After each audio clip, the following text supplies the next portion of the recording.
Vous saviez que le cours commençait à moins le quart aujourd'hui?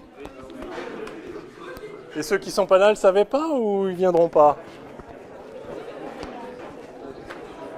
Je sais pas si on attend ou si on démarre.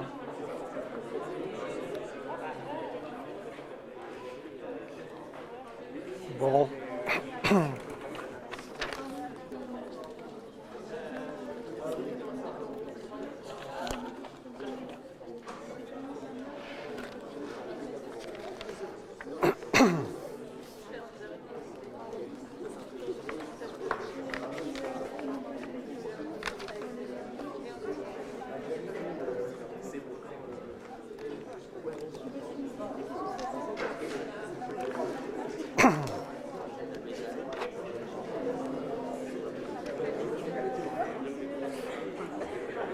On y va?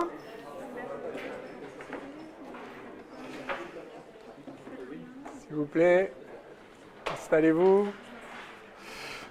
Bon, il y a peut-être qui vont arriver en cours de route parce que l'horaire a changé. Je crois que c'était juste cette semaine que l'horaire changeait. Bon, on verra. Ok. Alors, on est donc dans le cours sur les oscillateurs harmoniques. On n'a pas eu le temps de terminer la dernière fois, malheureusement. Je vais donc revenir très très rapidement sur ce qu'on a fait. Je vous rappelle, alors je ne sais plus si c'était ça devait être un grand 3 résolution. Donc résolution de l'oscillateur harmonique quantique, c'est-à-dire recherche des états propres du hamiltonien de façon à savoir faire évoluer n'importe quel état comme combinaison linéaire des états propres du hamiltonien qu'on appelle état stationnaire. Alors, donc je vous rappelle le hamiltonien, qui est simplement la version quantique du hamiltonien connue en physique classique. Donc P2 sur 2m, la partie cinétique, et puis la partie donc, potentielle 1,5 kx2, ou si on l'exprime en fonction de la pulsation racine de k sur m, ça fait 1,5 de m oméga 2 x2. Alors avec, voilà, comme ça. Et puis, on avait fait un premier changement de variable pour simplement rendre sans dimension les grandeurs P et X. Alors, on avait donc redéfini un P qui était simplement... je ne l'ai pas noté explicitement, mais donc c'était P sur racine de m oméga, m h bar oméga, c'est ça? Voilà. Et puis X arrondi aussi comme ça, qui est donc X sur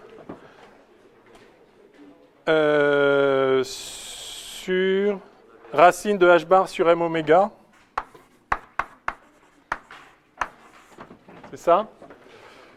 Et donc, vous voyez qu'ici, il y a une... Enfin, ça, c'est la dimension d'une impulsion, d'une quantité de mouvement. Je peux l'appeler P0, je ne sais pas. Ça, je peux l'appeler X0. Ah, donc, c'est... Une fois que j'ai sélectionné mon oscillateur harmonique, qui a une certaine masse M et une certaine pulsation oméga, je fabrique une grandeur, ici, avec le H bar, qui a les dimensions d'une position, d'une longueur.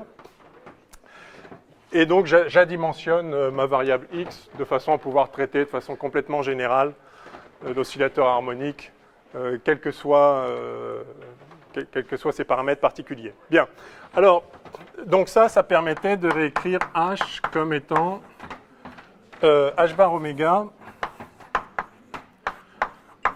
facteur de P2 plus x2. Pardon, h bar oméga sur 2. Je vais sortir le sur 2, bon, c'est pratique pour... Ok, donc toute la dimension de l'énergie est dans le h bar oméga, et puis le reste est sans dimension. Très bien. Alors ensuite, ce qu'on a fait, c'est qu'on a introduit les opérateurs A et A croix, dits opérateurs d'échelle, de façon en quelque sorte à factoriser ça. Donc on avait A qui était x plus ip sur racine de 2, et puis a croix, qui est simplement l'adjoint de a, hein, donc x et p sont évidemment des opérateurs auto-adjoints, donc on obtient x moins ip sur racine de 2. Donc notez bien que a et a croix ne sont pas des opérateurs auto-adjoints, ils ne correspondent pas à des grandeurs physiques, mais ils sont très utiles en tant qu'opérateurs qui agissent dans l'espace des états de l'oscillateur harmonique. Voilà, donc ça on l'avait, et puis on avait introduit également, alors d'abord, pardon, on avait calculé la relation de commutation entre ce a et ce a croix. Alors ça c'est une relation de commutation vraiment fondamentale, que vous retrouverez si vous poursuivez en physique, en théorie des champs, c'est quelque chose de très général. Donc simplement à partir de la relation de commutation x, p égale IH bar, eh bien il suffit de remplacer et puis on fait le calcul et on avait trouvé que ça c'était égal à 1, tout simplement. L'identité, très bien. Et puis on avait défini l'opérateur n comme l'opérateur a croix a. Donc je fais le produit de ces deux opérateurs et j'obtiens un opérateur qui, lui, pour le coup, est auto-adjoint, hein, puisque si je prends son adjoint, je prends lui croix fois lui croix, c'est-à-dire a, et donc je retrouve lui-même. Donc n est un opérateur auto-adjoint qui correspond à une grandeur physique qu'on avait appelée nombre de quanta de vibration, mais on n'a pas encore justifié pourquoi, on va le faire là maintenant. Donc ça, c'est un opérateur intéressant, et à partir de ça, alors c'est intéressant pourquoi? Pour la raison suivante, en fait, c'est que si vous regardez les relations de commutation de n avec a et a croix, on avait obtenu, à nouveau juste en écrivant, en développant le calcul, ça prend une ligne à chaque fois, on avait obtenu que NA c'était égal à moins A, et que N A croix c'était égal à plus A croix.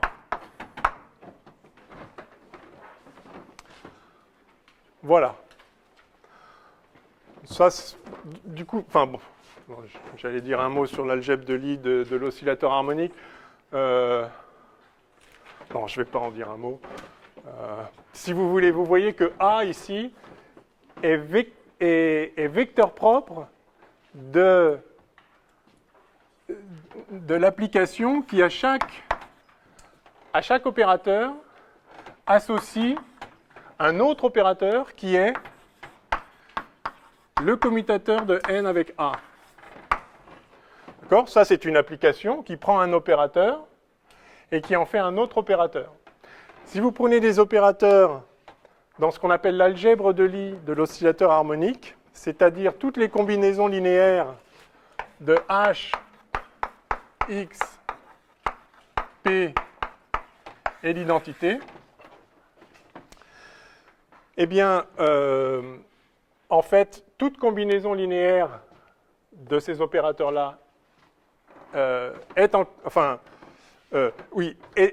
stable par la relation de commutation. C'est-à-dire, si vous faites H commutateur X, ça vous donne quelque chose qui est une combinaison linéaire de ça. Si vous faites H commutateur P, c'est aussi une combinaison linéaire. Bref, vous pouvez ajouter à l'espace vectoriel défini comme les combinaisons linéaires de ces opérateurs l'opération commutateur, l'un fois l'autre moins l'autre fois l'un, et vous restez au sein de l'espace vectoriel. C'est pour ça qu'on appelle ça une algèbre.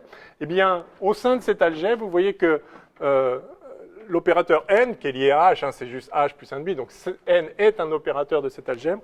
Eh bien, vous voyez que cette application fait que, et donc A pour vecteur propre, donc ce sont des applications qui sont vecteurs propres de ça, A avec la valeur propre moins 1, A croix avec la valeur propre plus 1, et puis N lui-même,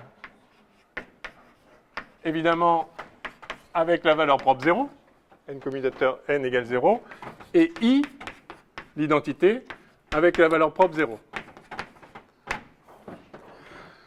Donc en fait, ce qu'on fait là, je le dis comme ça pour si un jour vous retombez dessus, ce qu'on fait là, c'est un changement de base.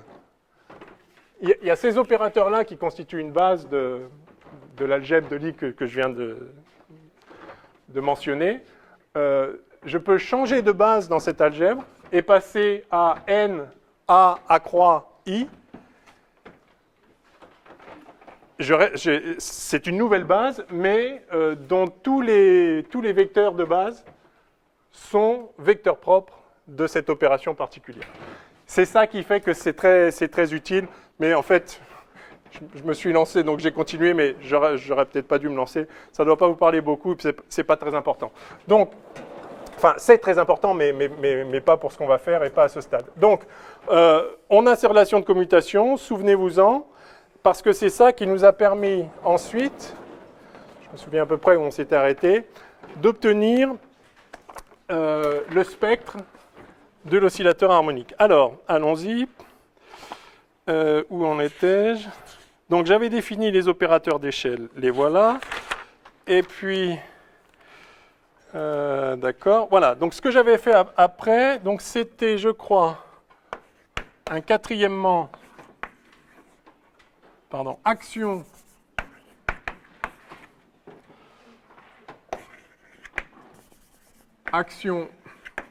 de A et A croix sur les vecteurs propres de n. Et donc, ce qu'on avait noté, c'est que si on a un vecteur propre de n de valeur propre nue,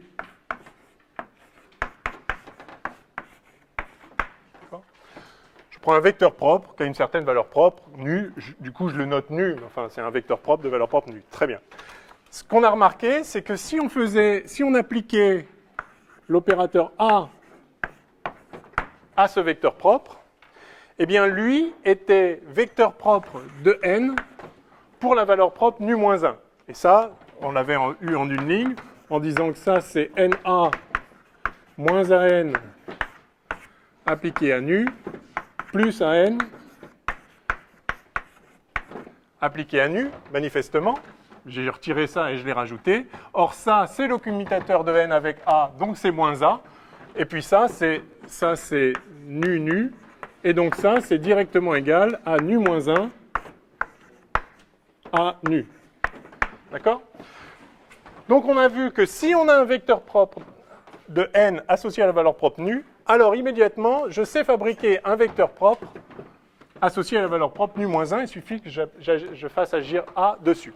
Et de la même façon, si je fais agir A croix sur ce vecteur propre, par exactement le même processus, en remplaçant les A par des A croix, la différence c'est que le commutateur de n et de A croix, ça fait plus moins 1, mais plus 1, et donc j'obtiens ici nu plus 1 A croix de n. Par conséquent, toujours à partir de mon vecteur propre de valeur propre nu, j'ai obtenu un nouveau vecteur propre de n de valeur propre nu plus 1. Et ça, c'est très intéressant. Ça nous dit des choses profondes, évidemment, sur le spectre de l'opérateur n. C'est que si on a une valeur propre nu, on a toutes les valeurs propres nu plus 1, nu plus 2, nu plus 3, nu plus 4, parce qu'évidemment, je peux itérer cette opération. Et on a toutes les valeurs propres nu moins 1, nu moins 2, nu moins 3, nu moins 4, etc. Alors ça, c'est très bien.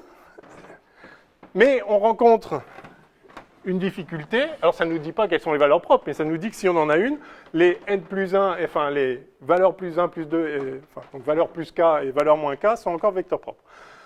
Valeurs propres. Alors, il y a simplement une contrainte qui est importante. Alors, donc ça, c'est les actions. Alors voilà. Maintenant, on va aller jusqu'au bout. Valeurs propres et vecteur propre de n, et on va tomber sur un problème intéressant. Je crois que c'est là qu'on en était. C'est que n, c'est pas n'importe quoi. N, c'est A croix A. Et par conséquent, si je calcule nu, vecteur propre de n pour la valeur propre nu, n nu, ça, d'une part, puisque n nu, ça fait nu, nu, ça fait nu, nu, nu. Bon, ça fait beaucoup de nu, mais voilà. Et donc, si je suis parti d'un état normé, ça fait 1. En tout cas, ça, c'est une norme au carré, même si je ne suis pas parti d'un état normé. Ça, c'est... Enfin, si je suis parti de 1, ça fait nu, sinon ça fait un multiple de nu, mais un multiple positif de nu. Donc ça, c'est un nombre qui a le même signe que nu. Mais par ailleurs, puisque n, c'est A croix A, alors ce truc-là, le même truc là, c'est A croix A nu. Mais ça vous saute peut-être aux yeux, ça, c'est la norme au carré du vecteur A nu. Est-ce que vous voyez ça? Parce que cette partie-là, c'est le bras associé à ce quête-là. Si je le quête A nu et que je passe au conjugué, enfin à l'adjoint, enfin au conjugué, à la transposée conjuguée, d'accord?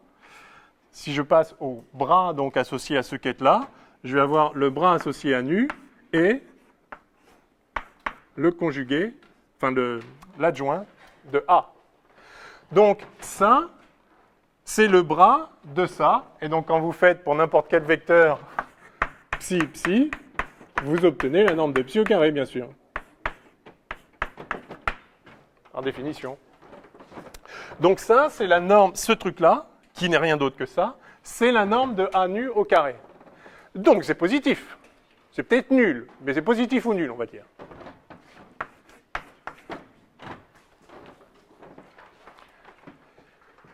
Et puisque c'est la même chose que ça veut dire que nu est positif ou nul. Même si j'étais parti d'un état non normé, c'est du même signe, donc nu doit être positif.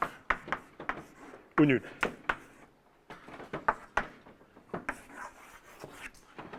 Ça, c'est une conclusion extraordinaire, parce qu'on vient de dire qu'à chaque fois qu'on a une valeur propre, la valeur moins 1 est encore valeur propre. Puis moins 2, puis moins 3, puis moins 4, puis moins 12, puis moins 250 milliards. Donc vous pouvez partir de n'importe quoi en faisant moins 1 autant de fois qu'il faut. Il y a un moment où vous allez devenir négatif. C'est pas possible d'être négatif. Donc il y a une contradiction, ou alors on a été un petit peu léger dans notre conclusion. Donc soit la conclusion c'est, eh bien, puisque toutes les valeurs propres de n sont positives, et qu'à chaque fois qu'on en a une, L-1 est encore valeur propre, eh bien donc il n'y a pas de valeur propre de n, bah, sauf que n c'est un opérateur auto-adjoint, il est diagonalisable, il a des valeurs propres, il a autant de valeurs propres que l'espace à deux dimensions, donc ça c'est bon, donc ça veut dire qu'il y a un moment on s'est trompé dans notre raisonnement qui nous disait qu'à chaque fois qu'on a une valeur propre, la valeur propre moins 1 est encore valeur propre. Alors revenons à ce raisonnement qui nous a permis de dire ça. C'est pourtant implacable ici. Ça, c'est implacable.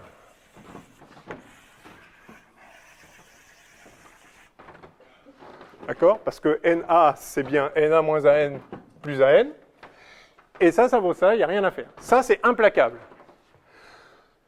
Mais quand j'ai dit, donc, nu moins 1 est valeur propre, j'ai dit nu moins 1 est valeur propre parce que A nu est vecteur propre, manifestement,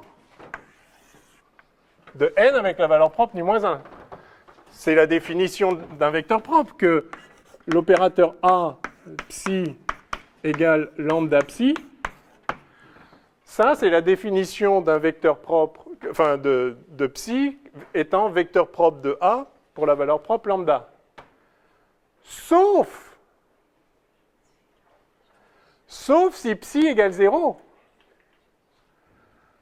Égale 0, le vecteur nul. Le vecteur nul n'est pas vecteur propre, lui. Un vecteur propre est un vecteur non nul qui vérifie ça. Donc il y a juste une toute petite faille dans le raisonnement. Ceci est implacable, mais quand je dis donc A nu est vecteur propre pour la valeur propre nu moins 1, c'est à condition que A nu ne soit pas égal à 0. Donc ce qu'on vient de voir là, en fait, c'est que nécessairement, il y a un moment où A nu, ça va être égal à 0. Il y a un moment où, à force d'appliquer A comme ça, on va faire tomber, on va passer à... donc on part d'un vecteur propre qui a une valeur propre nu. On fabrique un qui a nu moins 1, puis nu moins 2, puis nu moins 3, sauf si à un moment on tombe sur 0. À ce moment-là, ça s'arrête. Mais comme ça doit s'arrêter, parce que si ça ne s'arrêtait pas, on finirait par être négatif, et ça c'est exclu, ça veut dire que oui, à un moment, on tombe sur 0. Ça veut dire qu'à force de faire nu moins 1, à un moment, on tombe sur 0. Ça veut dire que nu est entier. D'accord? Si nu n'était pas entier, en faisant ça tout le temps, on ne tomberait jamais sur 0. Et puisqu'on ne tombe pas sur 0, ça veut dire que ce truc-là, il serait effectivement un vecteur propre. Et donc ça continuerait, etc. D'accord? Donc vous voyez le raisonnement, c'est que à chaque fois qu'on a nu, on a nu moins 1, sauf si, et le nu moins 1, c'est directement A appliqué à nu. Donc à chaque fois qu'on a nu, on a nu moins 1, sauf si à un moment, à force de faire des nu moins 1, on tombe sur A nu égale 0. Égale 0,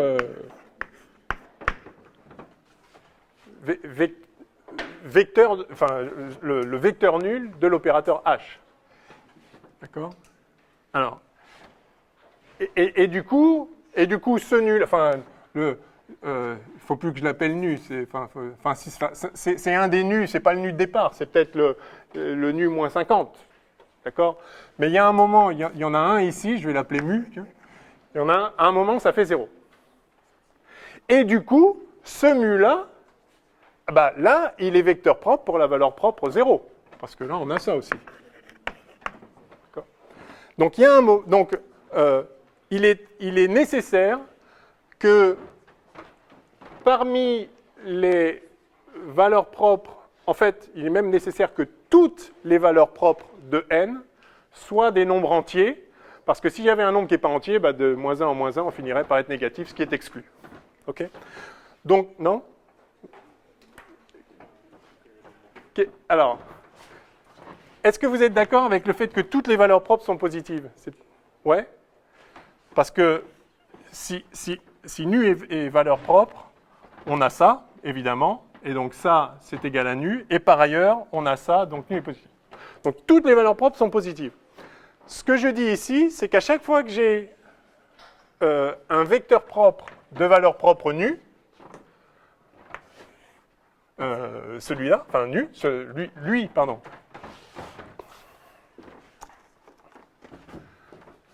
Lui est vecteur propre de valeur propre nu. Eh bien, A nu, lui, est vecteur propre de valeur propre nu moins 1. Donc, à moins que, et c'est ça le point, à moins que A nu soit nul. Auquel cas, ça, ce n'est pas l'équation d'un vecteur propre de valeur propre nu moins 1, si ça, c'est le vecteur nul. Donc, si A nu n'est pas égal à 0, nu moins 1 est valeur propre. Donc, tant que A nu n'est pas égal à 0, nu moins 1 est valeur propre. Et donc, si on ne tombe pas à un moment sur A nu égale 0, on va finir par avoir un nu moins 1 qui est négatif. D'accord? Donc, il faut à un moment tomber sur 0. Et comme on y va en appliquant A par incrément de moins 1, moins 1, moins 1, moins 1, ça veut dire qu'il faut partir d'un nombre entier. Donc, tous les nus ici, en fait, sont des nombres entiers. Et donc, par exemple, si vous avez un vecteur propre de valeur propre 12, eh bien, vous lui appliquez A, maintenant vous avez un vecteur propre de valeur propre 11, et puis vous rappliquez A, vous avez un vecteur propre de valeur propre 10, etc., jusqu'à tomber sur un vecteur propre de valeur propre 0. Et là, vous pouvez bien sûr appliquer à nouveau A à ce vecteur propre de valeur propre 0, mais vous allez trouver 0. Vous n'allez pas trouver un vecteur propre de valeur propre moins 1, puisque vous avez le vecteur 0. Le vecteur 0, ce n'est pas un vecteur propre. Ou sinon, ce serait le vecteur propre pour n'importe quelle valeur propre. D'accord? Vous piquez quelque chose fois le vecteur nul, c'est autant de fois que vous voulez le vecteur nul. C'est pour ça que le vecteur nul est exclu comme vecteur propre. Parce qu'il est vecteur propre pour toutes les valeurs propres, si on va par là. N'importe quel opérateur linéaire appliqué au vecteur nul, ça fait le vecteur nul. Et le vecteur nul, c'est n'importe quel nombre fois le vecteur nul. Ok, donc on a vu que finalement, le fait que n soit A croix A, et donc que les valeurs propres doivent être positives, implique qu'en fait, les valeurs propres sont entières. Mais si on a une valeur propre entière, On a donc la valeur propre n-1, n-2, jusqu'à 0, mais on a aussi toutes les autres au-dessus, puisqu'on a vu que si on applique A croix, on a une valeur propre, enfin, on a un vecteur propre de valeur propre n plus 1. Donc, en fait, toutes les valeurs propres sont entières, et tous les entiers sont valeurs propres. Donc, le spectre, c'est-à-dire l'ensemble des valeurs propres de l'opérateur n, sont les entiers. Enfin, oui. Le spectre est l'ensemble des entiers. Si vous voulez. OK, alors ça c'est chouette. Et bien sûr, l'intérêt de cet opérateur n, c'est que le spectre de H, oui, je ne l'avais pas réécrit.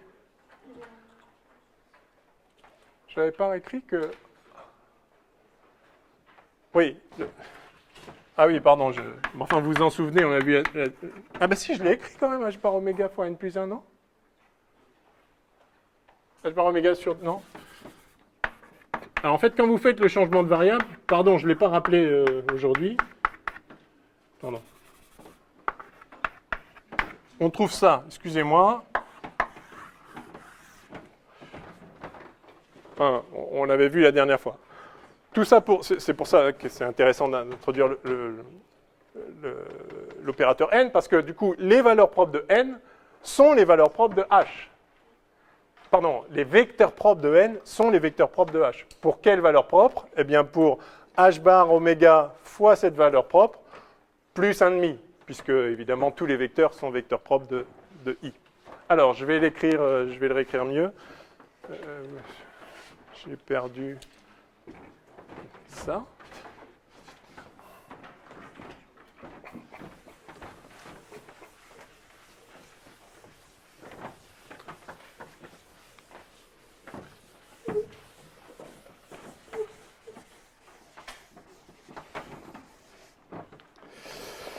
OK. Alors, les valeurs propres, OK.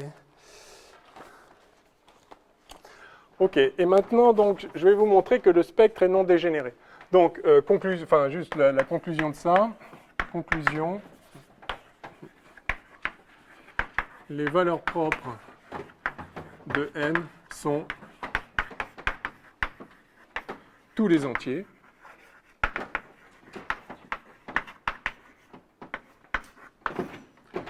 Et par conséquent, les valeurs propres de h sont toutes les valeurs en égale h bar oméga facteur de n plus 1,5 où n est entier. D'accord, hein? Parce que h c'est h bar oméga n plus i sur 2. Donc si vous appliquez ça à un vecteur propre n, alors du coup je peux les noter comme ça, les vecteurs propres de valeurs propres n. Ceci dit, rien ne me dit pour l'instant que j'en ai qu'un. Ce que je sais, c'est que toutes les valeurs propres sont entières et que tous les entiers sont vecteurs propres, sont valeurs propres. Mais je pourrais très bien avoir un espace vectoriel, c'est-à-dire le sous-espace propre associé à la valeur propre 12, il a peut-être une dimension 32. Et puis celui associé à la valeur propre 3, il a peut-être une dimension 45. Ce qui est sûr, c'est qu'il a au moins une dimension 1. Alors je vais montrer maintenant qu'il est en fait de dimension 1 pour tous les n. C'est-à-dire que le spectre est non dégénéré. À chaque valeur propre n, tous les n existent. À chaque valeur propre, comme valeur propre, à chaque valeur propre correspond un seul vecteur propre à un facteur multiplicatif près, évidemment. C'est un espace vectoriel de dimension 1. Alors, petit 6, non-dégénérescence du spectre. Ça, c'est très important.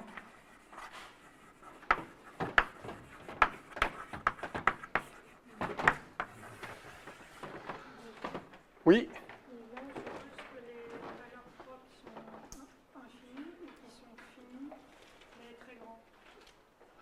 Non, les valeurs propres, les valeurs propres sont tous les entiers. Alors du coup, effectivement, ça veut dire que l'espace vectoriel associé, enfin, l'espace vectoriel de l'oscillateur harmonique est de dimension infinie, puisqu'il y a une infinité de valeurs propres. Une infinité discrète. Ceci dit, on le savait déjà, parce que l'espace vectoriel de l'oscillateur harmonique, c'est l'espace de Hilbert, pardon, de l'oscillateur harmonique, c'est L2 de R, hein, c'est-à-dire c'est les états de position, c'est-à-dire c'est exactement ce que vous avez vu avec quand vous avez vu des potentiels constants par morceau. Voilà, on a des états de position à une dimension, et donc l'espace de Hilbert, qui caractérise les états de position de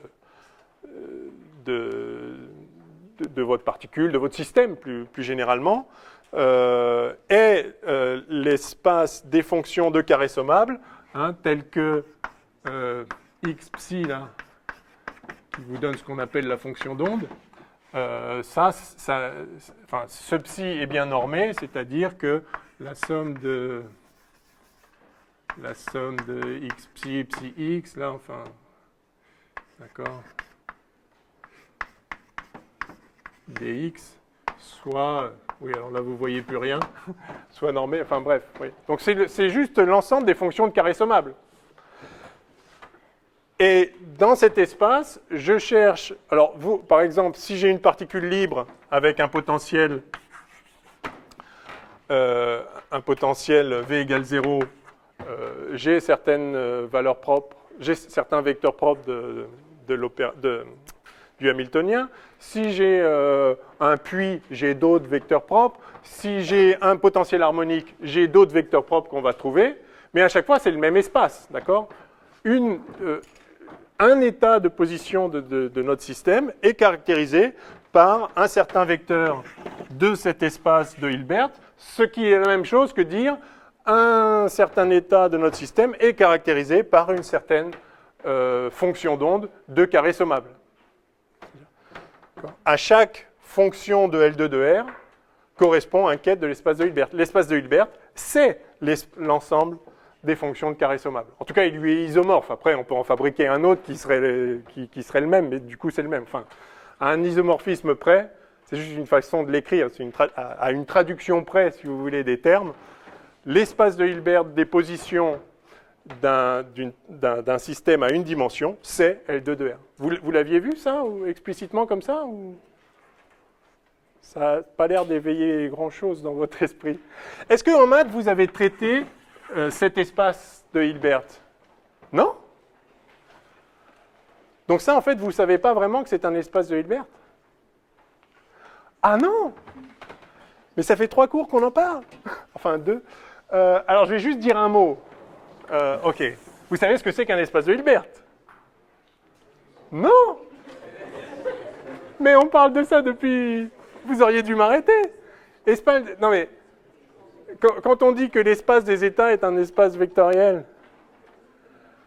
et que les états sont représentés par des quêtes et qu'on peut faire des combinaisons linéaires, on fait ça depuis le début. Bon, un espace de Hilbert, c'est juste ça. Un espace de Hilbert. OK. Aïe. Mais vous n'avez pas fait les espaces de Hilbert en maths? Alors, pas tous, apparemment. Bah, mais l'an dernier, c'est comme aujourd'hui. Si vous l'avez fait, vous l'avez acquis. Bon, sinon, il y a 2 ans, je crois, j'avais fait le cours de maths ici. Donc, il y a les vidéos disponibles en ligne. Si vous voulez jeter un coup d'œil, regardez sur la playlist maths, L3, je ne sais pas quoi. Et les quelques premiers cours sont sur les espaces de Hilbert. Ça vous donnera un peu de formalisme si vous voulez. Mais essentiellement, l'idée... c'est qu'un espace de Hilbert, c'est un espace vectoriel sur C, d'accord? Donc, sur le corset, hein, c'est-à-dire que si vous avez un premier vecteur psi1 et un deuxième vecteur psi2, vous pouvez faire les combinaisons alpha psi1 plus bêta psi2 avec alpha et bêta dans C. Et donc, comme tout espace vectoriel standard auquel vous êtes habitué, il y a un certain nombre, enfin, il a une certaine dimension. Alors, commençons par la dimension finie. S'il y a une dimension finie de dimension n, ça veut dire que, en fait, vous pouvez trouver une base de cet espace vectoriel, que vous pouvez appeler, je ne sais pas, E1, E2, En. Et donc, l'espace vectoriel, c'est l'ensemble des combinaisons linéaires de ces vecteurs-là. Donc, c'est psi appartient à cet espace vectoriel à condition que il existe alpha 1, alpha 2, alpha n, tel que psi égale alpha 1, E1 plus alpha 2, E2, etc. C'est un espace vectoriel. Alors, le seul truc, c'est qu'en plus d'être un espace vectoriel, il y a une forme hermitienne, c'est-à-dire il y a un produit scalaire. Un produit scalaire qui est hermitien, ça veut dire qu'il est, c'est-à-dire que phi psi égale psi phi étoile, d'accord? Ça c'est simplement pour garantir que si vous faites psi psi, il est égal à son conjugué, donc c'est bien un nombre réel. Donc ça vous fait une norme, il y a une norme associée à ce produit scalaire. Donc c'est juste un produit scalaire, il est linéaire sur la deuxième variable. Donc ça, si vous voulez, je peux l'écrire comme le produit scalaire, la forme hermitienne de phi, le produit scalaire entre phi et psi. Donc un espace de Hilbert, c'est un espace vectoriel sur C, muni d'une forme hermitienne, qui réalise le produit scalaire, qui a la propriété que si on échange les deux termes ici, h de phi psi, c'est h étoile, enfin c'est h de psi phi étoile, et il est linéaire en psi, c'est-à-dire si je fais h de phi psi 1, enfin alpha psi 1 plus bêta psi 2, ça me donne alpha h de phi psi 1 plus bêta h de phi psi 2. Et il est semi-linéaire par rapport à la première variable. Alors semi-linéaire, ça veut dire que c'est linéaire mais avec le complexe conjugué. C'est-à-dire si je fais h de alpha phi 1 plus bêta phi 2 psi, donc le produit scalaire de ce vecteur-là et de celui-là, produit scalaire, produit hermitien, du coup, ça c'est égal, non pas à alpha h de phi 1 psi plus bêta h de phi 2 psi, mais alpha étoile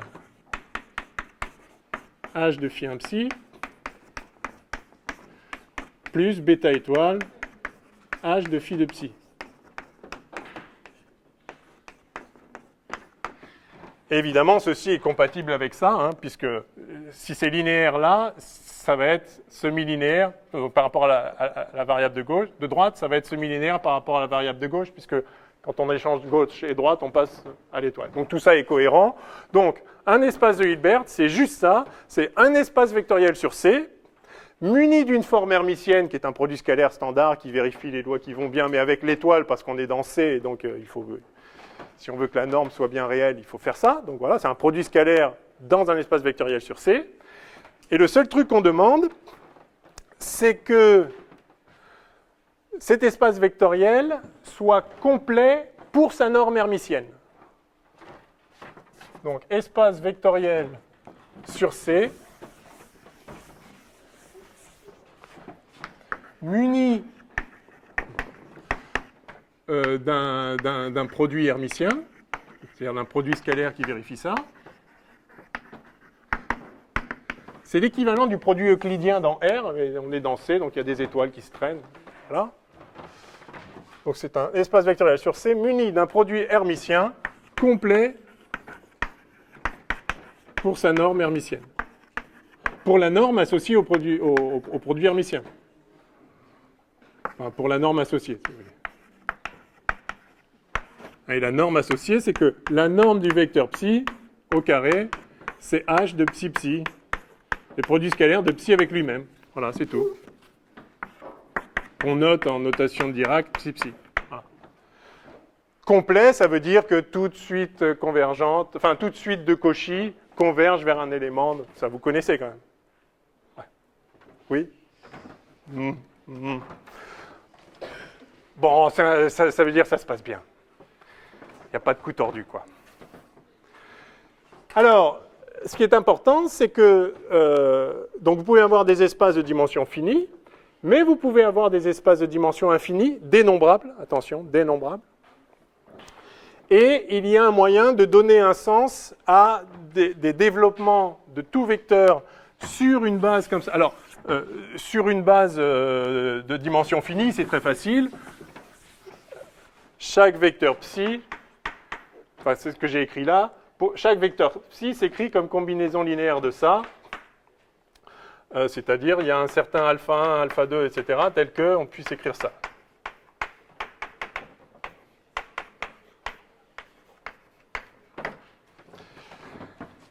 Si on est en dimension infinie, ça veut dire que le nombre de vecteurs de base est infini, dénombrable mais infini. Et là, ça pose problème parce que les combinaisons linéaires infinies, on ne sait pas faire. C'est-à-dire, l'espace vectoriel engendré par tous les vecteurs de base EI pour I appartient à N, l'espace vectoriel engendré par ces vecteurs-là, c'est l'ensemble des combinaisons linéaires, mais des combinaisons linéaires finies des vecteurs de base EI. On ne sait pas faire une combinaison linéaire infinie, précisément parce qu'une somme infinie, il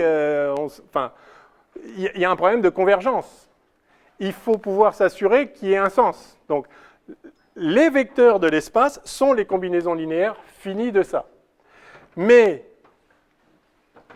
une base de Hilbert est une base qui se comporte bien au sens où on peut faire comme si elle était de dimension finie et on peut écrire des choses comme ça.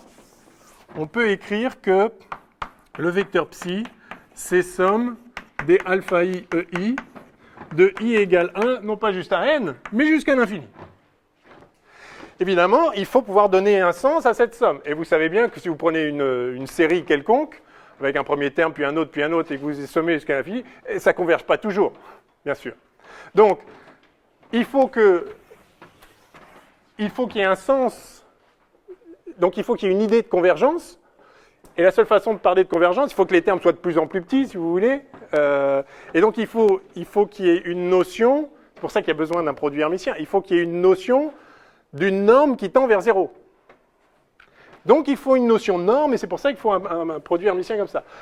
Dans un espace de Hilbert, on appelle base de Hilbert un ensemble de vecteurs qui permet d'écrire n'importe quel vecteur comme ça, ou si vous voulez, qui permet d'approcher n'importe quel vecteur d'aussi près qu'on veut, en s'arrêtant à grand N et en faisant tendre R vers l'infini, on peut s'approcher de n'importe quel vecteur d'aussi près qu'on veut. C'est-à-dire que entre ce vecteur-là et le vecteur psi qu'on vise, la différence, c'est-à-dire la norme de ça moins ça tend vers 0. D'accord ? Il y a un sens de converger vers. Et donc ça donne un sens d'écrire que la limite de cette série, c'est un vecteur de l'espace. Et donc la base de Hilbert, c'est pour ça aussi, il faut que l'espace soit complet. C'est-à-dire qu'il faut qu'une suite de vecteurs qui convergent vers quelque chose, elle converge bien dans l'espace. C'est ça l'idée de complétude. Donc on peut écrire des choses comme ça. Et on peut réaliser des produits scalaires entre un psi 1, je vais le noter comme ça, psi 1 et un psi 2. Lui qui a pour... Alors, vous voyez, vous pouvez pratiquement représenter ça comme un vecteur colonne. Alpha 1, alpha 2, alpha 3, alpha n, mais vous continuez. Ça continue. D'accord ? Merde. Bon, bref. D'accord ? Donc, on fait comme si c'était la dimension finie, mais c'est une dimension infinie. Mais on peut le faire, c'est ça l'idée. Ça marche. Donc, dans l'espace de Hilbert, on peut le faire. Disons, il est possible de trouver une base telle qu'on puisse faire ça. Et du coup, comment s'écrit le produit scalaire entre celui-là, alors du coup, ce psi-là, et un phi qui serait une somme de i égale 1 à l'infini de bêta i EI. Donc lui, ce serait le vecteur bêta 1, bêta n, et puis ça continue. Comment on fait ce produit scalaire? Eh bien, psi phi, c'est... Alors, si on est euclidien, c'est ça fois ça, plus ça fois ça, plus ça fois ça, etc. Vu qu'on est hermitien, c'est alpha 1 étoile bêta 1, plus alpha 2 étoile bêta 2, plus, etc., jusqu'à l'infini. Donc, c'est la somme des alpha 1 étoile bêta 1. Et du coup, la norme de psi, c'est-à-dire si le psi et le phi c'est le même, eh ben, vous voyez que ça va être la somme des alpha i, enfin, pardon, i. Ça va être la somme sur i des alpha i étoile alpha i, c'est-à-dire la somme sur i des modules de alpha i carré. Et donc ça marche comme si on était dans un espace de dimension finie. Vous n'avez pas vu ça? Ah. Alors arrêtez-moi. Je ne comprends plus rien. Enfin bon, c'est pas grave. Mais simplement, on ne vous a pas dit que c'était un espace de Hilbert, alors c'est ça? Mais tout à l'heure, vous m'avez dit que vous n'aviez pas vu. Ah. Bon, je comprends rien, c'est pas grave. On continue. Alors, donc, oui, ce que vous n'avez pas vu, alors apparemment, c'est que l'espace L2 de R, c'est un espace de Hilbert. Avec comme produit hermitien, c'est quoi le produit hermitien? Donc ça, c'est des fonctions de R dans C. Et le produit scalaire, le produit hermitien, entre une fonction phi et une fonction psi, c'est somme de moins l'infini à plus l'infini de phi étoile de x, psi de x, dx. D'accord? Et donc, si vous faites psi, psi, vous avez la somme des modules de psi au carré dx qui doit converger, sinon, ce n'est pas un élément de l'espace. Donc, cet espace, l'ensemble des fonctions, c'est évidemment un espace vectoriel. Si vous avez une fonction puis une autre, vous pouvez faire alpha la première fois plus bêta fois la seconde. Donc, c'est un espace vectoriel. En fait, si vous le munissez de ce produit scalaire, cet espace vectoriel est un espace de Hilbert, c'est-à-dire qu'il existe des bases finies, enfin pas finies, pardon, discrètes, des bases infinies, c'est un espace vectoriel de dimension infinie, mais dénombrable. Bon, eh bien justement, on va trouver une base dénombrable de cet espace de Hilbert. Ça va être la base des états propres de l'oscillateur harmonique. Il y en a plein d'autres, il y a une infinité de bases, mais celle-ci est très pratique. Et ce qu'on vient de faire, en fait, c'est-à-dire résoudre le problème de l'oscillateur harmonique, permet, en fait, pratiquement, de trouver une base de cet espace de Hilbert. Bon, alors on a perdu sans doute 10 minutes pour rien, je ne sais pas. On continue. Donc, j'en étais à non-dégénérescence du spectre. Voilà. Donc, on a vu que tous les nombres entiers étaient valeurs propres. Et toutes les valeurs propres étaient des nombres entiers.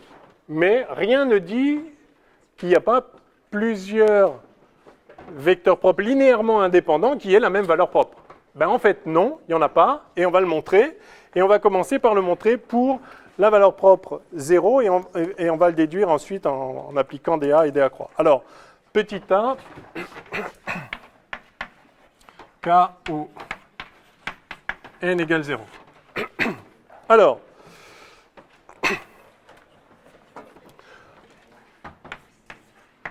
donc j'écris 0, le vecteur propre de n, enfin, un vecteur propre de n,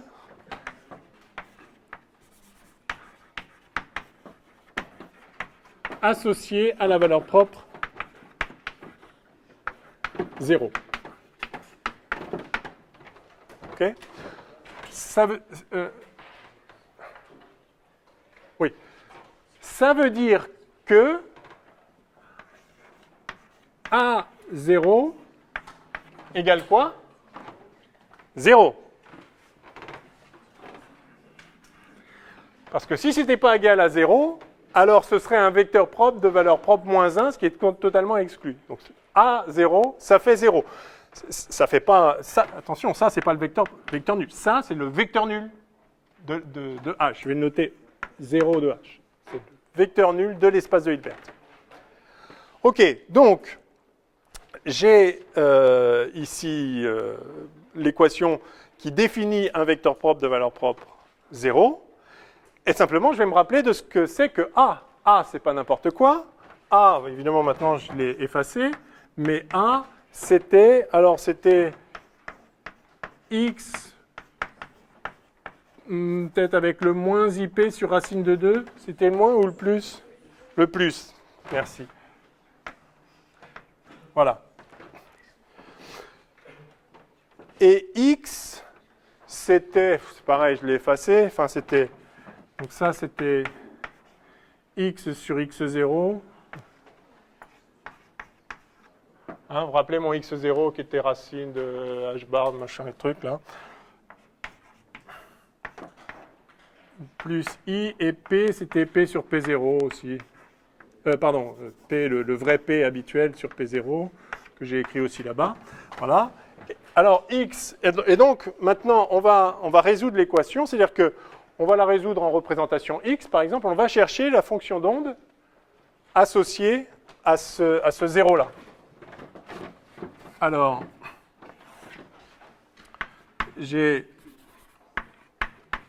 X à 0, qui doit être égal à 0, évidemment, puisque A0, ça fait 0. Donc ça, c'est le nombre 0 maintenant. D'accord ? C'est le nombre 0 dans C. Ça, c'est le vecteur nul de l'espace de Hilbert. Donc, c'est la fonction nulle. Si je l'évalue au point X, j'obtiens 0. D'accord ? Donc, ça fait 0, le nombre 0. Et par ailleurs, comme A, ça fait ça, en représentation X, X, ça multiplie par X.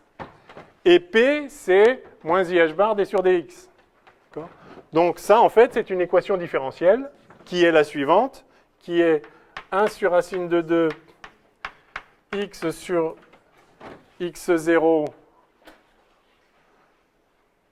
je vais noter psi0, psi0 de x, la fonction d'onde associée à ce quête-là. Donc, psi0 de x, plus i sur racine de 2p0, facteur de moins i h bar d sur dx de psi0 de x égale 0. Ouais? J'écris un peu trop petit là peut-être. Je vais passer au tableau du dessus.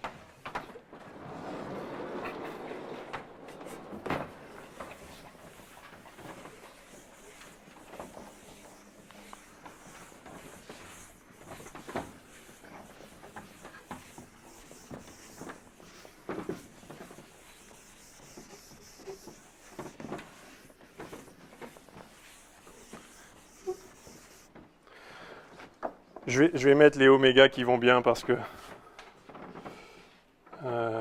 voilà, donc finalement, j'obtiens...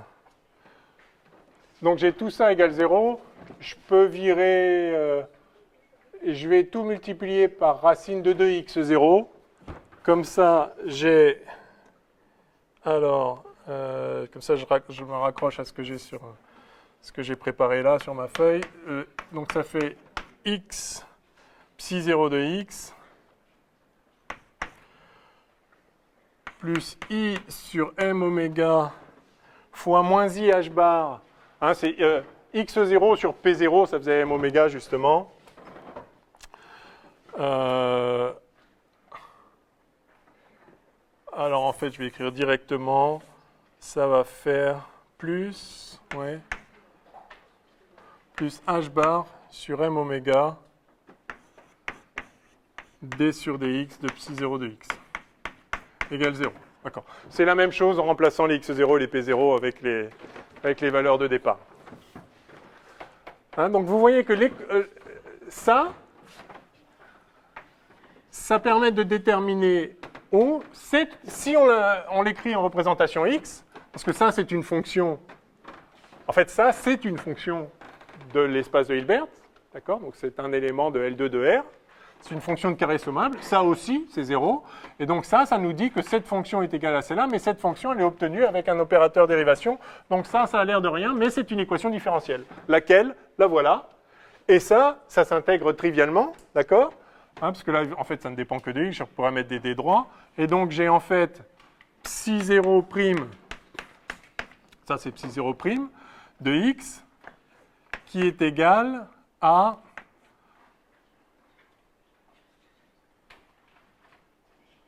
moins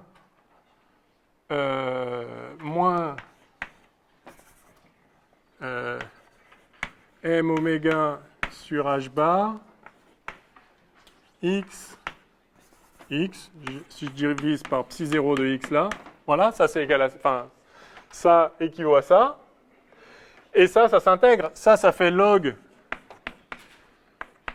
ça c'est la dérivée de log de psi 0 de x, et ça c'est la dérivée de moins 1,5 de m oméga sur h bar x2. Totalement trivial. Et donc, j'ai la solution, et la solution, c'est psi 0 de x égale, alors, il y a une constante d'intégration, bien sûr, hein, c'est le log égale ça plus une constante, donc si je passe à l'exponentielle, ça me fait ça égale un truc fois l'exponentielle de ça. Donc, le truc, je vais l'appeler k, e puissance moins 1,5 de m oméga x2 sur h bar. Voilà. Et il n'y en a qu'une. Enfin, il n'y en a qu'une, à un facteur près. Et c'est un espace vectoriel de dimension 1. Tout simplement, c'est une équation différentielle du premier ordre.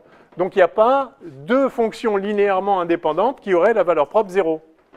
Qui correspondraient à la valeur propre 0. Il n'y en a qu'une. Donc, l'état de valeur propre n égale 0 est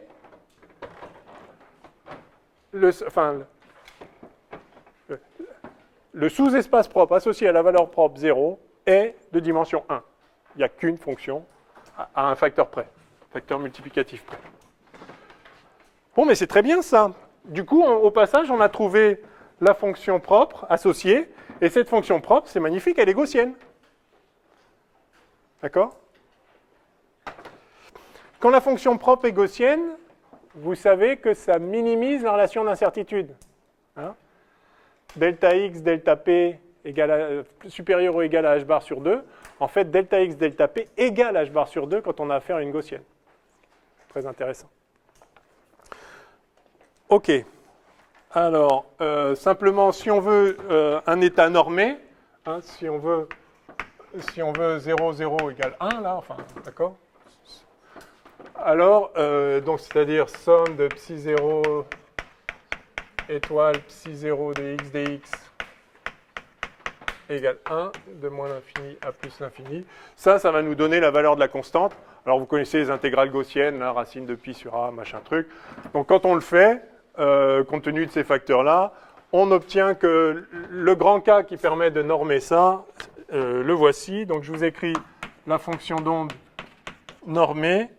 Et donc, on trouve m oméga sur pi h bar, le tout à la puissance 1 quart, fois donc e puissance moins 1,5 de m oméga x2 sur h bar, donc. Voilà, ça, vous pouvez encore l'écrire. Vous pouvez encore l'écrire, moins 1,5 de x sur x0 carré, en fait. Le x0 de départ, là, celui qui permettait d'adimensionner les choses. C'est intéressant aussi... bon, le facteur, il est ce qu'il est. Soit dit en passant, je pourrais encore multiplier ça par e puissance iθ pour n'importe quel θ, c'est-à-dire changer la phase, et ça me donnerait un autre vecteur propre aussi. Donc je choisis celui qui a pas de nombre complexe là-dedans, mais c'est complètement indifférent, d'accord? Donc je vais choisir lui, je vais choisir le vecteur propre 0. Maintenant, je sais qu'il n'y en a qu'un, associé à la valeur propre 0. Je vais dire que c'est celui qui correspond à cette fonction d'onde-là. La fonction d'onde là étant rien d'autre, bien sûr, que le bras x appliqué à 0. Donc je pourrais prendre n'importe quelle autre fois e puissance i θ, je prends celui-là. Très bien. Oui?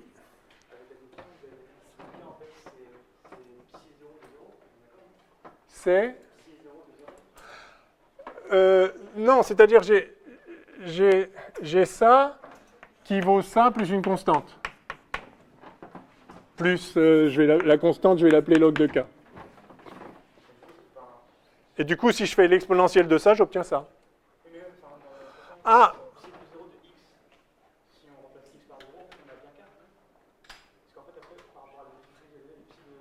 Oui, si vous voulez. Oui. Bah si, parce que si vous mettez ça à 0, vous avez k.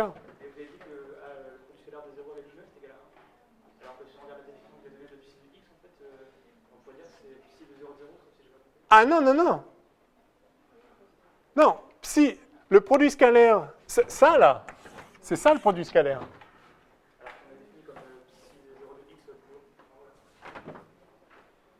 Ah oui? Qu'est-ce qui vous gêne?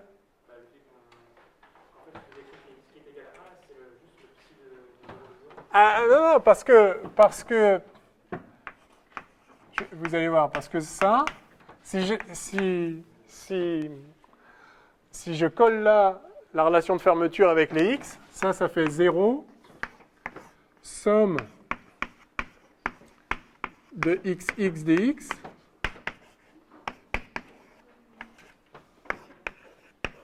appliqué à 0. Maintenant, ça c'est une somme, je les mets dedans, ça c'est un opérateur linéaire, ça c'est un vecteur. Donc ça fait somme de moins l'infini à plus l'infini de 0 x x0 dx. Eh bien ça c'est psi 0 de x, et ça c'est son complexe conjugué. Ouais? Ouais, c'est bon? Ah, vous voulez dire que... Ah oui, non, d'accord, ça y est, j'ai compris, d'accord. J'ai compris votre confusion, elle est naturelle et elle est inévitable, c'est un problème de notation, je comprends. Ce 0-là, c'est pas ce x-là. Ce que je note x, c'est le quête x, et lui, c'est la fonction d'onde. D'accord, j'ai compris la confusion. Effectivement, c'est le même symbole pour deux choses différentes. Ok, bien, donc on a cette fonction d'onde. Alors c'est sympathique. Donc ça, c'est l'état propre associé à la valeur propre 0. Enfin, on peut le noter comme ça ou comme ça. Enfin, voilà. Juste vous faire remarquer ici que ça... Vous voyez qu'il a une certaine largeur. Enfin, en fait, ça, je peux le réécrire. Ça, je peux le réécrire E puissance moins 1/2 de m oméga 2 x2 sur h bar oméga. C'est pas faux, j'ai juste multiplié en haut par h bar, par oméga et en bas aussi. Et ça, c'est sympathique parce que ça c'est un demi de kx2. D'accord? M oméga 2, c'est k. Enfin, on va tout exprimer en fonction de oméga. Si on remet la raideur du ressort, si on pense à un ressort, ça, c'est un demi de kx2. Donc ça, c'est l'énergie du ressort quand on est à l'extension x, divisé par h bar oméga, qui est l'énergie associée au quantum là, de pulsation oméga. Donc il y a un espèce de facteur de Boltzmann derrière. Bon, d'abord, on voit que c'est homogène, c'est sympathique. C'est toujours assez sympathique de voir comment les choses se mettent en place. Donc on a une gaussienne. Donc si je la représente, si je représente cette fonction d'onde en fonction de x, voilà, mon psi 0 de x, c'est une gaussienne.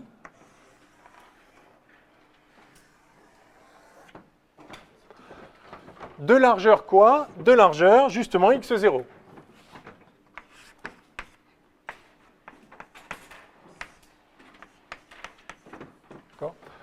Le sigma de cette gaussienne, sigma x, si vous voulez, Cx0.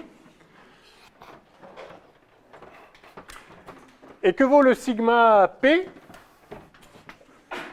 C'est-à-dire, si je prends la transformée de Fourier de ça, j'obtiens aussi une gaussienne, on le sait, la transformée de Fourier d'une gaussienne, c'est une gaussienne.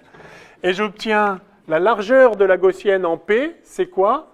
Eh bien, c'est justement celle qui réalise le minimum du sigma x, sigma p qui doit être égal à h bar sur 2. Donc en fait, ça va faire h bar sur 2x0.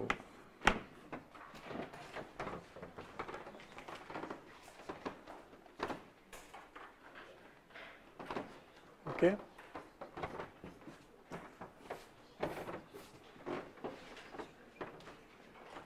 Voilà. Donc cet état est, si vous voulez, localisé autour de x égale 0, localisé autour de p égale 0, mais il a une certaine extension. De toute façon, on doit avoir sigma x, sigma p qui est supérieur ou égal à h bar sur 2. En l'occurrence, ça c'est toujours vrai, en l'occurrence pour cette fonction-là, c'est égal. Oui. C'est pas x0 sur 2 moins x0 sur 2, C'est sur 2. Oui, alors ça dépend où on le prend. C'est comme ça? non, c'était juste parce que vous avez dit que le sigma était égal à x. Le sigma, c'est x0, ouais. Le sigma, c'est toujours la demi-longueur de la gaussienne. C'est la demi-largeur, ouais. Ouais. Ouais. D'accord. C'est-à-dire que, en fait, la valeur ici, c'est 1 sur e de la valeur là. Non. Non, si on se met en x0, non, c'est 1 sur racine de... Enfin bon, bref. Non, je crois que c'est... Enfin, ce qu'on appelle le sigma, c'est la demi-largeur là. Parce que c'est symétrique. Bon. OK, donc ça, c'était pour le cas où n égale 0. Alors, donc, n égale 0, c'est non dégénéré, très bien. On va s'intéresser maintenant aux autres valeurs vecteurs propres, associées aux autres valeurs propres.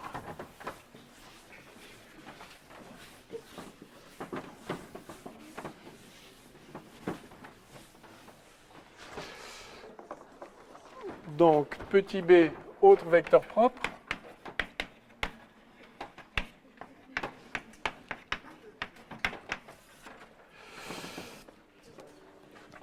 Bon, bah, on va partir de 0, qui est la valeur propre la plus basse, et puis on va appliquer A croix, et on va monter, d'accord, d'échelle en échelle. Si j'applique A croix à 0,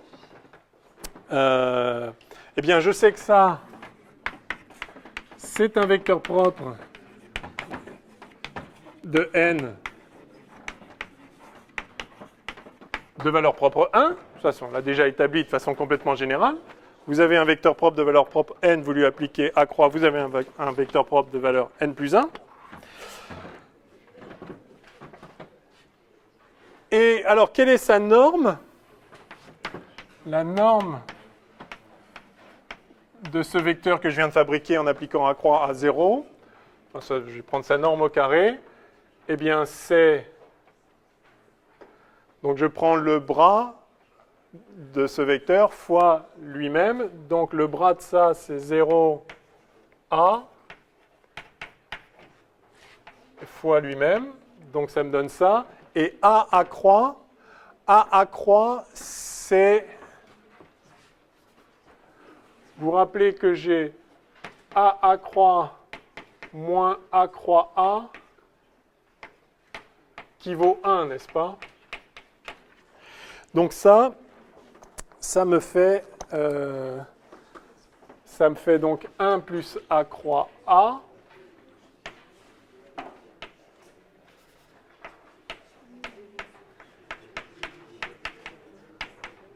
Et A croix A, c'est n. Donc ça, c'est 1 plus n, en fait. D'accord? Alors, n appliqué à 0, ça fait 0. Puisque 0 est justement vecteur propre de valeur propre 0 de n. Donc ça fait 0, 0. Et puisque j'avais normé mon vecteur, je vois que A croix de 0, il est normé. Donc en fait, je peux définir le vecteur 1 comme étant A croix 0, et lui, ce vecteur-là, c'est bien un vecteur propre pour la valeur propre 1. Puis je vais continuer. Si je veux un vecteur propre pour la valeur propre 2, j'applique A croix à ça. Alors si je fais A croix appliqué à ce 1-là, ça, ce que je sais, c'est que c'est un vecteur propre pour la valeur propre 2.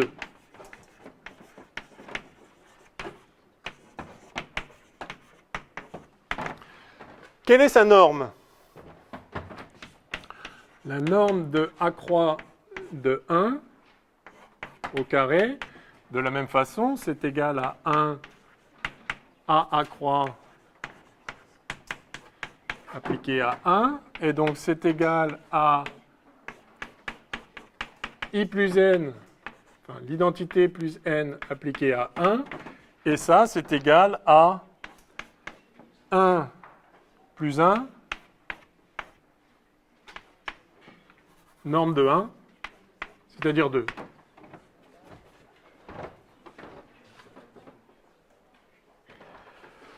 Donc, si je prends simplement le vecteur A croix 1, il n'est pas de norme 1, celui-là. Il est norme 2. Je préfère avoir un vecteur normé, donc je vais juste diviser par racine de 2 et on n'en parle plus. Enfin, c'est sa norme au carré qui vaut 2. Donc en fait, je vais définir le vecteur 2 comme étant 1 sur racine de 2 A croix appliqué à 1.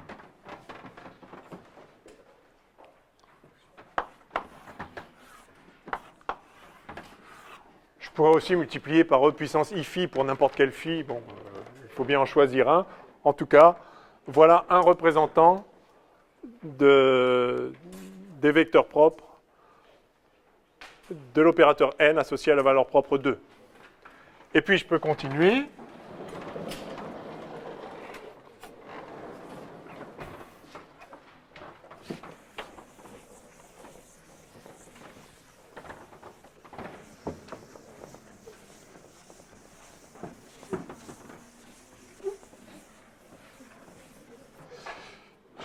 Continuer et je vais obtenir. Alors si je pars maintenant du vecteur propre associé, enfin d'un vecteur propre associé à la valeur propre n, je sais que ça c'est vecteur propre associé à la valeur propre n plus 1. Et si je calcule ça, oui, pardon.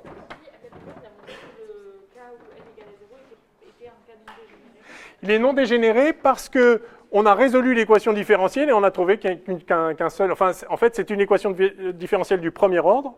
Donc, il y a que l'espace vectoriel des solutions est de dimension 1. Il y a juste le k, c'est la seule constante d'intégration. Donc, tous les autres sont multiples de lui, avec un autre k, mais voilà. OK?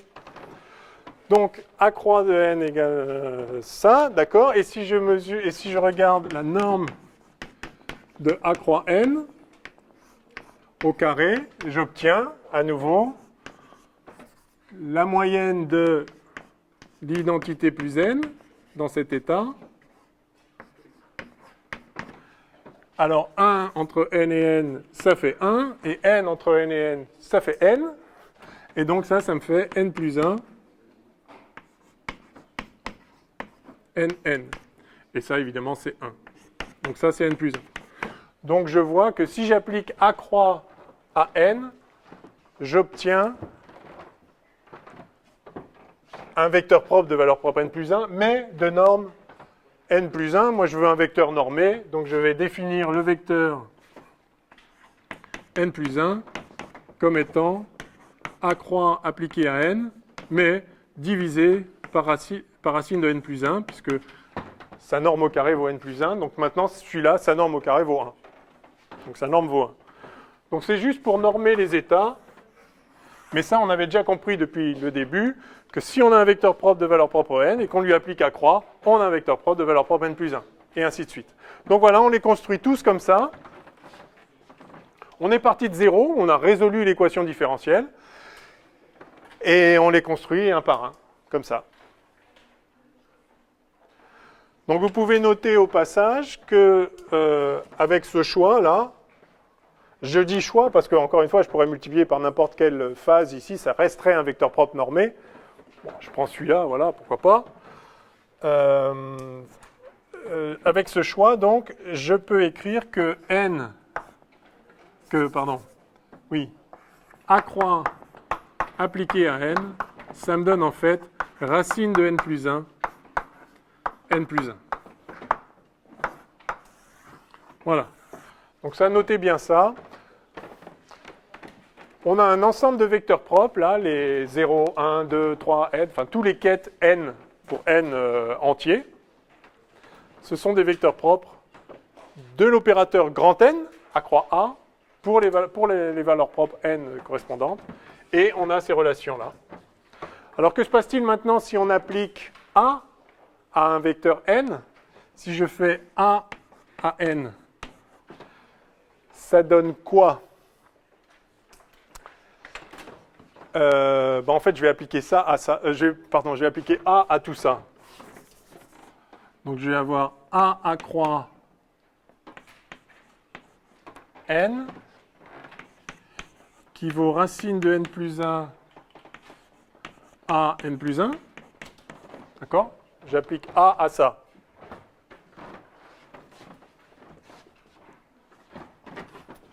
Ça, c'est l'équation 1 et je fais A appliqué à 1. Donc ça me donne ça. Très bien. Et puis maintenant, je vais dire que A croix, c'est à nouveau, c'est 1 plus n.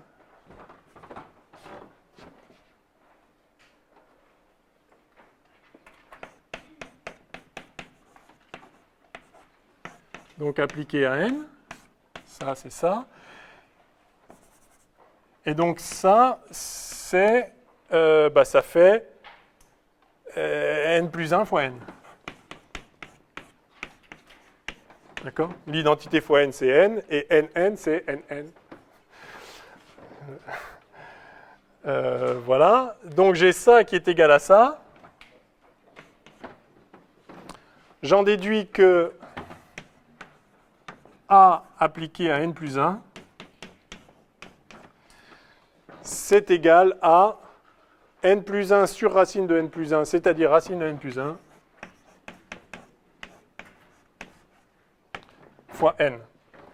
Donc je savais déjà que quand j'appliquais l'opérateur A à un vecteur propre de valeur propre n plus 1, je passais à un vecteur propre de valeur propre 1 de moins, c'est-à-dire n.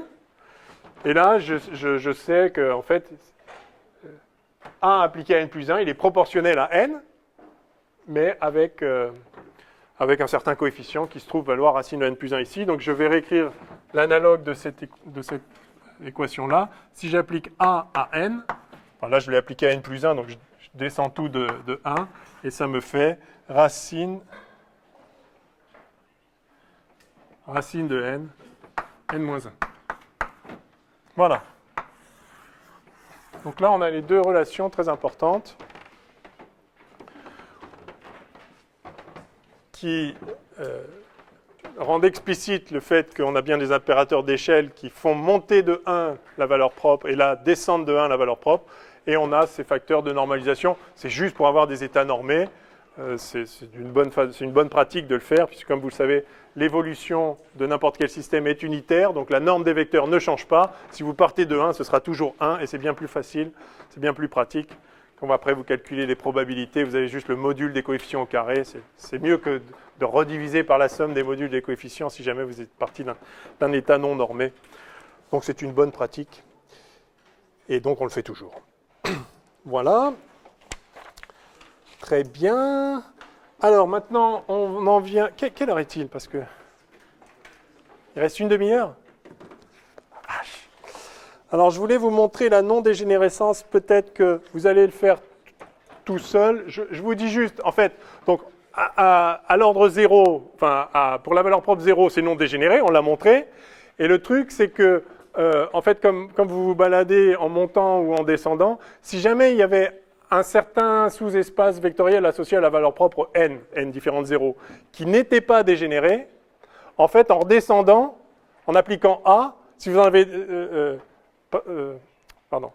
je dis deux choses dans la phrase. Si vous avez un espace vectoriel associé à la valeur propre n différente 0 qui était de dimension plus que 1, donc c'est-à-dire que cette valeur propre était dégénérée. Vous avez par exemple au moins deux vecteurs linéairement indépendants qui ont la valeur propre n. En appliquant A là-dessus, vous en allez avoir deux linéairement indépendants qui ont la valeur propre n-1, et puis n-2, et vous allez tomber sur deux linéairement indépendants qui ont la valeur propre 0, ceux qu'on a exclus. Donc il y a une toute petite étape, c'est de montrer que si vous avez deux vecteurs linéairement indépendants, de valeur propre n différente 0, quand vous appliquez A dessus, les deux vecteurs que vous obtenez, qui ont donc une valeur propre n-1, ils sont encore linéairement indépendants. Cette petite étape, elle prend 3 lignes, mais je veux quand même avancer parce qu'il y a des choses importantes à dire derrière. Donc voilà, c'est non dégénéré pour des raisons très simples. Enfin, on a fait l'essentiel. Alors, voyons maintenant, septièmement, les états propres de H. Si on a un peu de temps à la fin, j'y reviendrai, mais il n'y a pas de difficulté.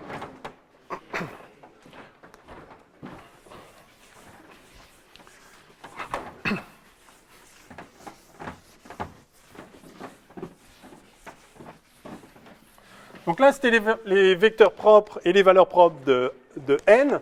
Évidemment, ce qui nous intéresse, ce sont les vecteurs propres et les valeurs propres de h, mais c'est les mêmes. Donc, les vecteurs propres sont les mêmes. C'est pour ça qu'on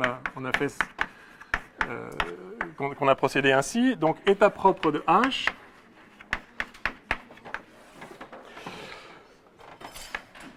Donc, tout vecteur propre de n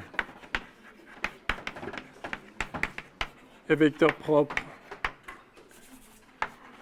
de H et réciproquement.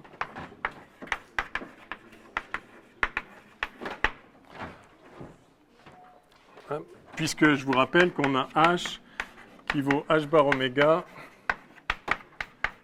n plus l'identité sur 2. Donc on a aussi n qui vaut H sur H bar oméga moins l'identité sur 2. Donc l'équivalence est immédiate. Et par conséquent, les valeurs propres de H, que je peux noter En, sont les H bar oméga facteur de n plus 1,5. Voilà les vecteurs, voilà le spectre du Hamiltonien. Les énergies propres, les valeurs propres du Hamiltonien sont les H bar oméga facteur de n plus 1,5 pour n'importe quel n entier. Et ces valeurs propres sont non dégénérées. Les espaces vectoriels, les sous-espaces propres associés à ces valeurs propres sont de dimension 1.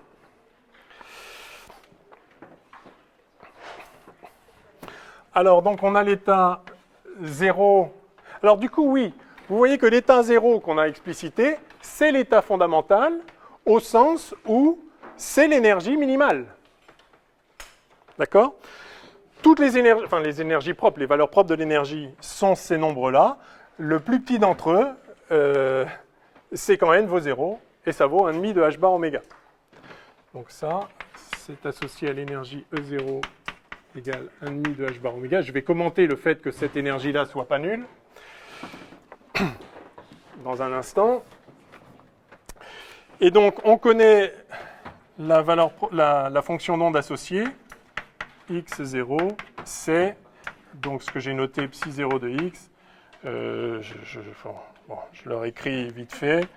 Si on l'écrit en termes du x0, ça fait 1 sur pi puissance 1 quart racine de x0 fois e puissance, donc moins 1,5 de x sur x0 carré. Vous vous souvenez, cette gaussienne de largeur x0 où x0, c'est racine de h bar sur m oméga. Bien. Alors maintenant, si on veut les autres états propres, eh bien c'est simple. L'état propre n, associé à la valeur propre En ici, eh bien c'est simplement... il faut appliquer A croix n fois, mais attention, à chaque fois qu'on applique A croix, on multiplie par racine du n sur lequel on arrive. Donc si on fait ça n fois, on va d'abord multiplier par racine de 1, puis racine de 2, puis racine de 3, et à la fin, on aura multiplié par racine de n factoriel. Donc si on veut l'état normé, si on veut tomber sur le n, il faut diviser par racine de n factoriel. D'accord? Donc c'est exactement ça. Donc finalement, le n ici, c'est a croix appliqué à 0. A croix puissance n appliqué à 0, on le fait n fois, et on divise par racine de n factoriel, comme il est évident à partir de ça. Donc voilà finalement ce que sont les vecteurs propres du Hamiltonien associés à la valeur propre En ici. Alors on peut expliciter ça.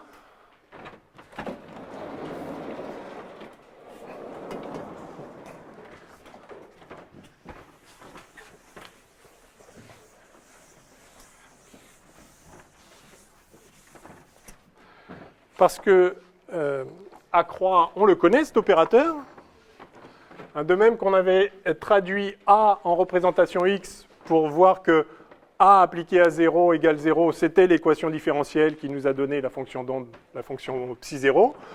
Là, le A croix, c'est pas n'importe quoi. A croix, c'est, on a dit X, du coup, c'était moins IP sur racine de 2. Donc ça, c'est x sur x0 en représentation x. Et puis lui, c'est donc moins i sur p0, moins i h bar d sur dx. Enfin voilà, donc, comme ce qu'on a fait tout à l'heure avec a, on peut le faire avec a croix. Et donc ça, c'est un opérateur différentiel en fait, que l'on peut appliquer à la fonction propre psi 0. Et on va avoir la fonction propre psi 1. Puis psi 2, puis psi 3, etc. Et on va toutes les construire une par une. Alors voilà ce que ça donne. Si on explicite ça, donc cet opérateur-là, ça nous donne psi n de x.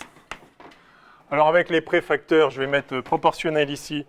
Donc vous avez un x qui vient là, et puis vous avez un donc moins i facteur de ça, c'est moins i h bar d sur dx. Et alors, si on prend en compte les facteurs m, oméga, machin truc, ça fait ça, en fait. Voilà. Donc ça, c'est un opérateur. Et ça, si vous faites ça puissance n, c'est-à-dire vous l'appliquez à lui-même, à lui-même, à lui-même, n fois pour avoir la fonction psi n, voilà ce que vaut la fonction psi n. Donc il suffit de le faire, c'est du bête calcul.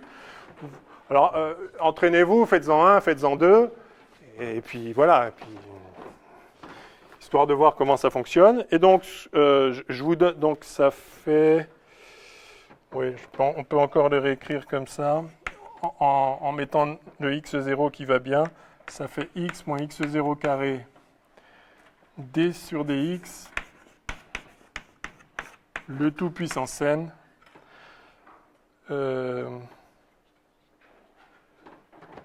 appliqué à l'exponentielle de moins 1,5 de x sur x0 au carré, hein, puisque le psi 0, c'est ça. Donc vous appliquez cet opérateur différentiel, on peut le réécrire avec le x0, ça donne ça. Voilà. Alors le premier, je vous le donne. Je vais vous donner les deux premiers, et puis on va faire une remarque générale.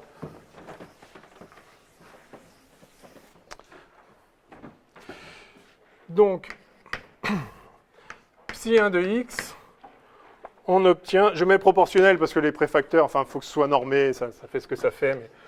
Donc, ça donne un truc qui est en... Ben là, on le voit tout de suite. Hein. Pour le psi 1, on applique ça juste une fois.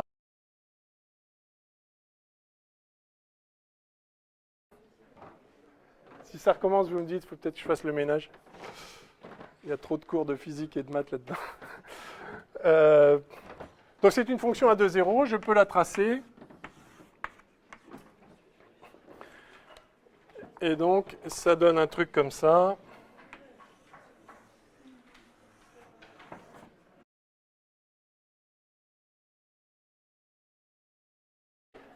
Hein, d'accord, cette fois c'est une gaussienne modulée par une parabole là. Bon. Et il y a 2 zéros ici, en x0 sur racine de 2 et x0 et moins x0 sur racine de 2. C'est une fonction paire.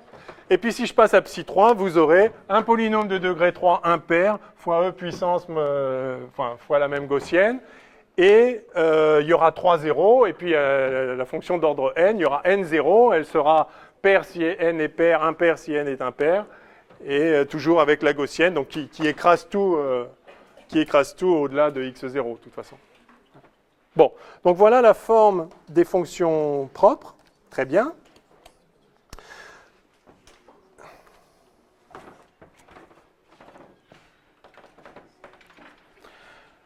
Alors on peut les écrire en fait en termes de polynômes de Hermite, mais ouais.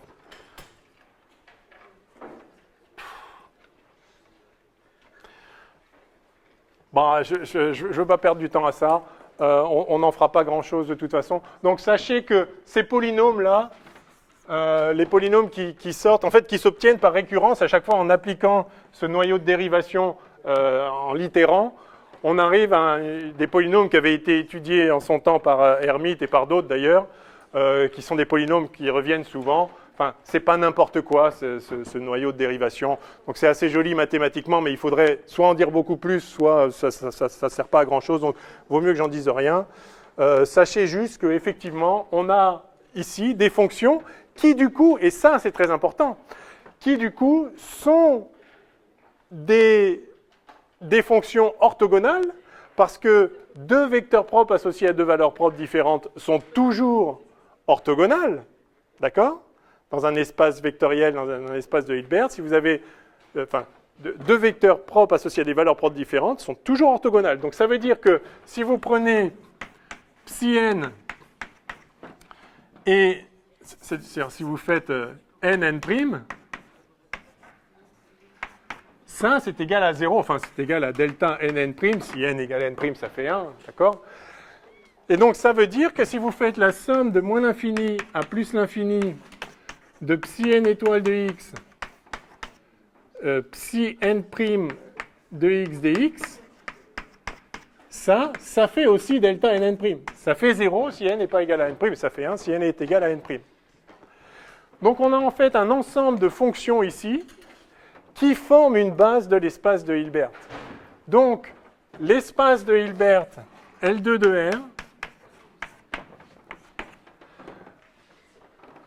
qui est un espace vectoriel de dimension infinie, mais c'est un espace vectoriel de dimension infinie dénombrable, et donc il existe des bases de Hilbert dénombrables, eh bien on vient d'en trouver une, c'est l'ensemble de ces fonctions-là, ou si vous voulez, de façon plus abstraite, dans l'espace de Hilbert H, ce sont les vecteurs 0, 1, 2, n, etc. Donc, en fait, l'espace de Hilbert de l'oscillateur harmonique, c'est l'espace vectoriel engendré par les n pour tous les n dans n. Et donc, c'est quand même assez remarquable qu'on puisse trouver comme ça une base de l'espace de Hilbert par un raisonnement physique en quelque sorte. Enfin, il n'y a pas de distinction entre la physique et les maths, on est d'accord, mais c'est quand même joli de trouver ça. Alors, je vais finir... combien de temps il reste? Un quart d'heure. Je vais finir par énoncer quelques propriétés qui seront du coup très très incomplètes, mais tant pis. Il faut quand même tirer quelques leçons de tout ça.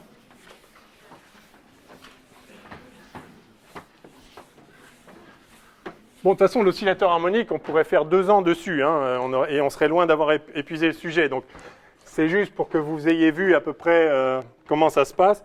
Ces techniques-là qu'on a mises en œuvre pour trouver le spectre, c'est des choses qui reviennent, c'est quelque chose d'intéressant en soi. Il faut que vous sachiez un petit peu, connaissiez un petit peu ce formalisme. Mais je vais donc quand même finir par quelques remarques. Alors, je vais appeler ça remarques et propriétés diverses, puis on verra. On verra ce qu'on peut en dire.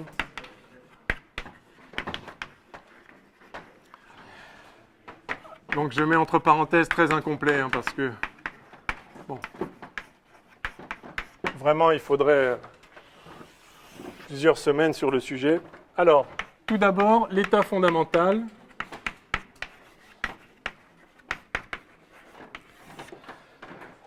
Ça, je l'ai déjà dit, l'état de plus basse énergie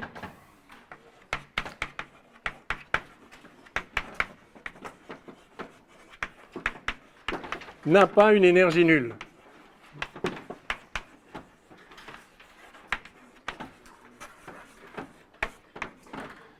Quelle énergie il a? Eh bien, il a l'énergie E0 égale h bar oméga sur 2. Ça, c'est vraiment une nouveauté. Classiquement, vous avez un oscillateur harmonique, vous avez un ressort. L'état fondamental, l'état d'énergie minimale, c'est le ressort au repos. D'accord? Vous avez votre ressort comme ça, avec une masse au bout. Vous pouvez mettre n'importe quelle énergie dans le système. Vous tirez, vous étirez la masse. Alors si la longueur à vide, c'est ici, là. Vous l'étirez de petit x et vous avez une énergie 1,5 de kx2. Vous tirez plus, vous avez une plus grande énergie. L'extension est proportionnelle à racine de à racine de E, ou l'énergie proportionnelle à l'extension au carré, comme vous voulez. Évidemment, vous pouvez très bien avoir zéro énergie, il suffit de ne pas tirer sur le ressort. Et ça, quantiquement, c'est impossible.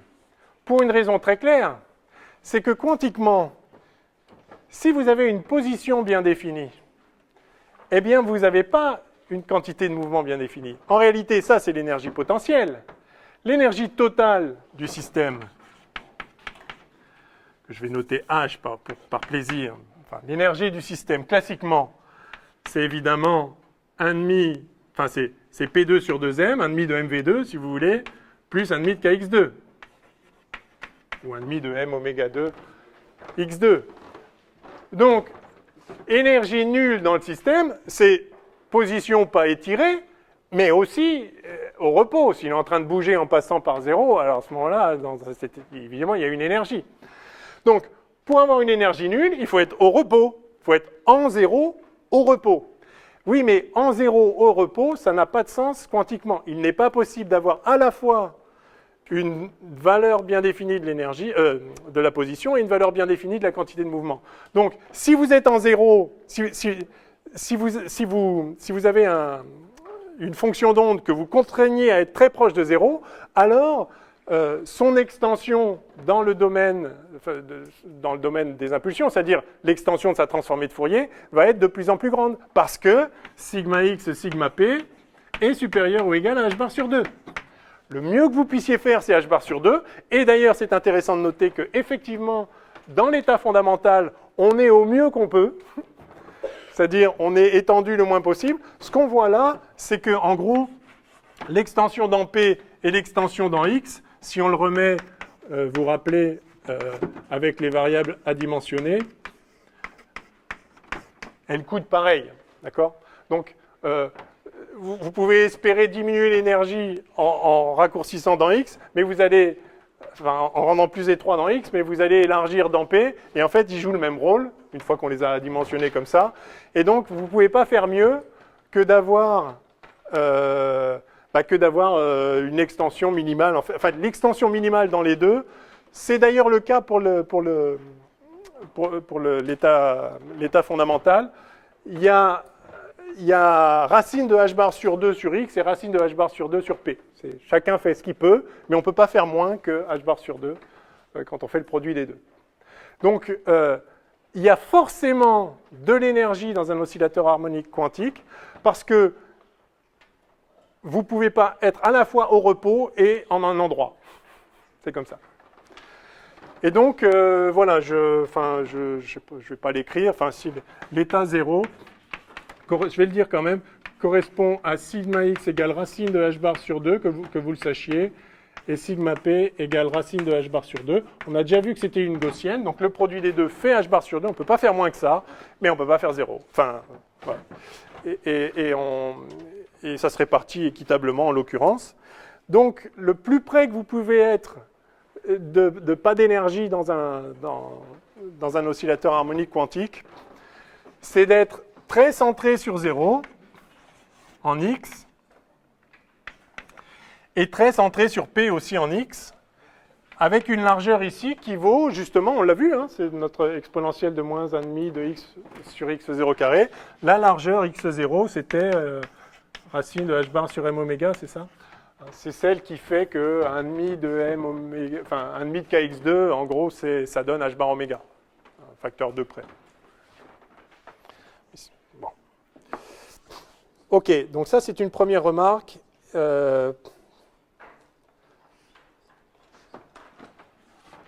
Pardon. Oui. Oui, enfin, c'est pas dimensionné là.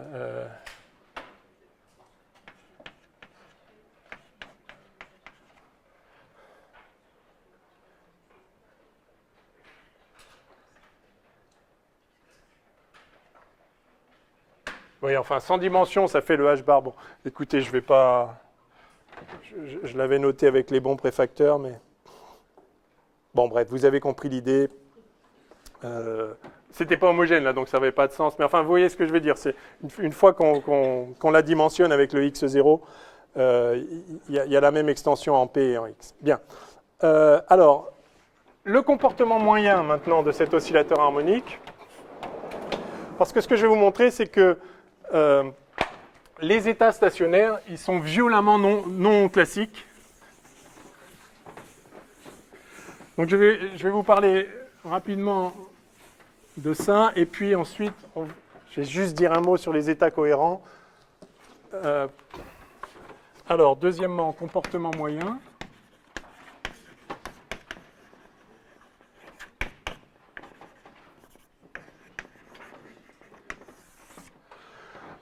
On est d'accord que la base des n est une base de l'espace de Hilbert.